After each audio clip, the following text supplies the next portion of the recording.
Back to the Denver Radio Real Estate Show. I'm Cheryl Garlock with Colorado Front Range Properties, your host. I'm so glad you could join us today. This show is a show all about residential real estate, and I always have great guests on our show to share information with you, which I really think you need to know. And one such guest today is Chris Zadro with W.J. Bradley. Chris, welcome to the show. Thank you so much. By the way, I want to tell you guys, if you have a question, and you're going to want to stay tuned for this particular section here, because we're going to talk about a very popular topic that I get lots of inquiries on from so many people about the rent-to-own program. But Chris is your guy to reach out to, because he's going to really be able to help us with some of these answers to some of these inquiries here. Now, you can find Chris's contact information on our website at denverrealty.com. If you go over to the Denver Radio tab button, just click on that there and you'll see our show guest information there, and that's a great place for you to reach out to Chris directly. Or, yeah, you're right, you can call me. 720-373-0654, and I'll help you with getting a hold of Chris. Now, I also wanted to go ahead and talk to you a little bit about this rent-to-own program. As I mentioned, Chris, I get a lot of inquiries from people about it because they're hearing from it from all sorts of places. I even saw one site that was advertising, all these banks have these properties subject to the rent-to-own program. Yeah, it's a big topic just because people have, kind of gone through a little bit of fun with their credit. Yeah, absolutely there. But I've been in this business now for 34 years. There have been certain times when we actually did rent-to-own or a lease purchase or a lease-to-own.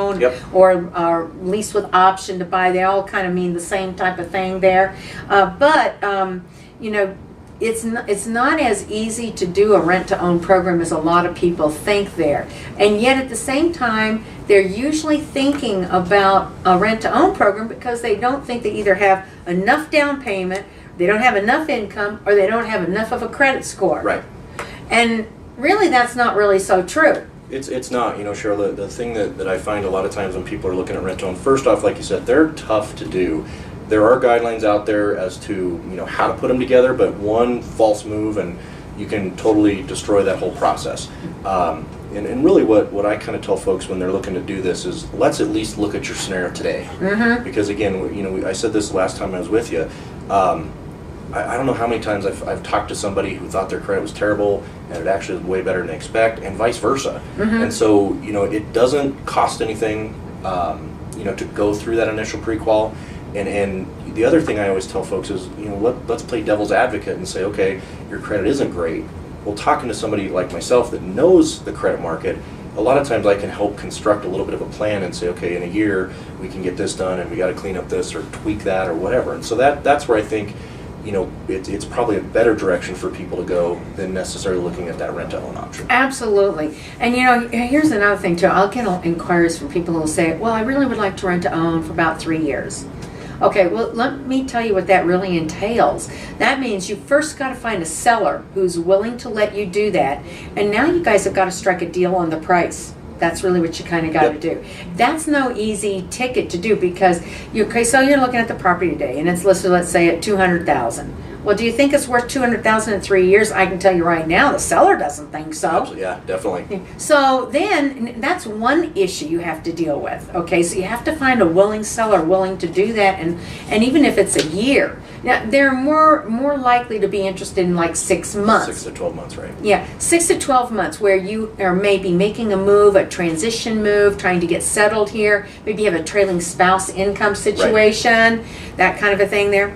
Another issue you have to remember too is when you try to do a rent-to-own program, is that going to be an acceptable savings where people maybe set aside monies from their rent for down payment or for closing costs or price reduction? Is that going to be something that is going to be acceptable to your lender in the future time? Right, and the other thing is not only do you have to do it that way, but you have to hope that the seller is putting it in, doing their piece on their side, documenting that and putting in the appropriate types of accounts. Or again, like I said, you can fall off track very, very quickly with that kind of a program. That's true. You mentioned that documentation. That's really, really critical there because if they just said, well, yeah, he paid me extra here and I just sort of have it here. If you don't have the right paper trail, And you really need to have the right paper trail to document where any monies that you're expecting to get a credit from the seller back towards, say, down payment or purchase price or closing costs are going to be counted. You have to have a paper trail. Paper trail is big in my world. The mortgage Absolutely. world doesn't like not having that information. Listen, I got one more property I got to tell you guys about before we go here for today here, but this property is over in southeast Aurora, over in the Meadowood area there, and this one is a 2-bedroom, 2-bath, 1,300 square feet, 2-car attached garage. Let me tell you something. Talk about these low interest rates. Let's say you got a 4 and 830-year deal here. Your principal interest is only about $860 a month. This thing will go fast. Mark my words on that. I actually had a client the other day who had their home for sale and only on the market for for the weekend, and it had 7 to 8 showings in one day. The market's hot, and it's not even summertime yet. It's not even summertime yet, so the market is definitely heating up. And I have one last thing to say to you guys, that if you think you're selling your home and the property inspection should fail, do you, as the property owner of that property, do you have to go ahead and automatically fix everything? You know what? I got the answer for that.